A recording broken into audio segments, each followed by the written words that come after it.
Now that the outside world is a lot quieter than normal, anyone who's watched a post-apocalyptic movie will know the next thing that happens is anyone who is still driving on the roads starts driving like an idiot. See Will Smith in I Am Legend or anyone from Mad Max. Well, as it happens, Australia has just rolled out the next generation of traffic cameras to try and catch the worst offenders. Here's Nick Queck. You're driving down the road and suddenly your phone starts to ring. You get a text. Someone has liked your Instagram post about juggling cats.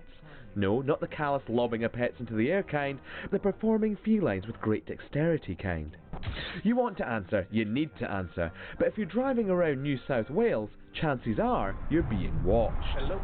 This month, after a couple of test trials, mobile phone detection cameras have been officially rolled out on the southeastern states' roads. You can stop it or cop it. Careless drivers are being caught red-handed, well, phone-handed, and being issued fines of up to $457 a pop and 10 demerit points on their licence. Now people can't be separated from their mobile phones any minute of the day. And so we've seen this actually grow into a road safety risk over the last decade, and really we've been trying to restrict this risk because you're 4 times more likely to have a crash if you're holding your mobile phone. And if you're texting, that risk goes, out of control. The new cams are in fixed, temporary and undisclosed locations, hoping to bust more devious drivers breaking the law than patrolling police. At the moment it's very, very difficult to enforce.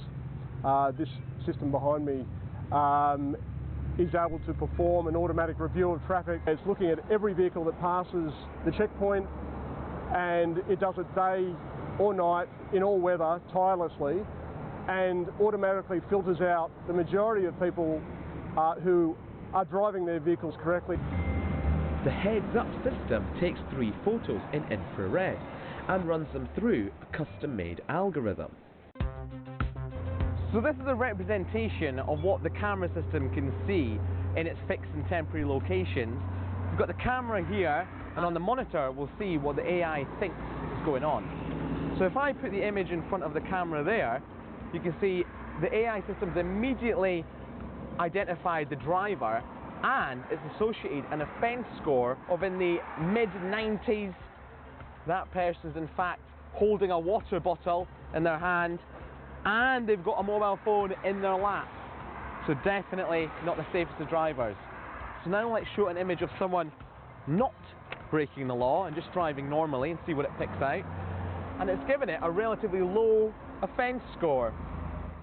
Someone who's experienced firsthand the dangers of a car accident is Liani. He was involved in a truck accident when he was younger. My spinal cord has been severed totally. I have some head injuries. What the result of the car accident, the vehicle accident I was in, made me end up in a wheelchair. And this is for the rest of my life. He works for Acusensus as a photograph reviewer. He makes the final judgment call on whether or not drivers really are using their phones. Their call or their text or Facebook posts can wait. That's a very bad boy. Ignorant.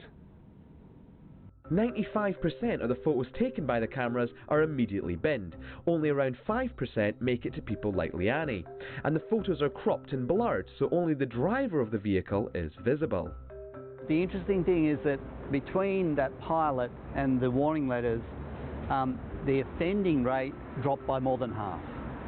So we can see that the campaign, the fact that we're out there on the network with this new technology, we can see a reduction in the illegal behaviour already starting to happen, making our roads safer. The cameras could soon be coming to a town near you. They've already been trialled in India and have their eyes set on North America. So next time you fancy Snapchatting your pals behind the wheel, think again. That was Nick in Australia.